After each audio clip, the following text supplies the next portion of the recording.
தென் தீபகற்பத்தின் மேல் நிலை கொண்டுள்ள மேலடுக்கு சுழற்சி காரணமாக மழை பெய்ய வாய்ப்புள்ளதாக சென்னை வானிலை மையம் தெரிவித்துள்ளது.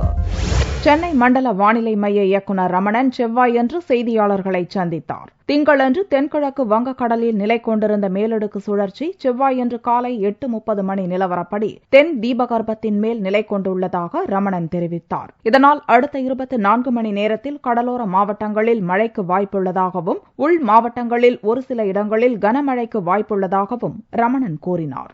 நேற்று தென்கிழக்கு வங்கக்கடல் நிலை கொண்டிருந்த மேலடுக்கு சுழற்சியானது இன்று காலை 8:30 மணி அளவிலே தென் தீபகற்பத்தின் மேல் நிலை கொண்டுள்ளது. இந்த மேலடுக்கு சுழற்சியின் காரணமாக கடந்த 24 மணி நேரத்திலே தமிழகம் மற்றும் புதுச்சேரியில் அநேக இடங்களில் மழை பெய்துள்ளது. பதிவு செய்யப்பட்ட தரவுகளின் அடிப்படையில் மிக அதிகமான மழை 15 சென்டிமீட்டர் பொன்மலை மற்றும் முளானூரில் பதிவாகியுள்ளது. அடுத்த 24 மணி நேரத்தை பொறுத்தவரை உள் மாவட்டங்களில் அநேக இடங்களிலும் கடலோர மாவட்டங்களில் ஒரு சில இடங்களிலும் இடியுடன் கூடிய மழையை நாம் எதிர்பார்க்கலாம். உள் மாவட்டங்களை பொறுத்தவரை ஓரிரு இடங்களில் கனமழையும் இருக்கக்கூடும். சென்னை நகரை பொறுத்தவரை வானம் ஓரளவு மேகமூட்டத்துடன் இருக்கும். நகரின் சில பகுதியில் மழை வருவதற்கான வாய்ப்பு உண்டு.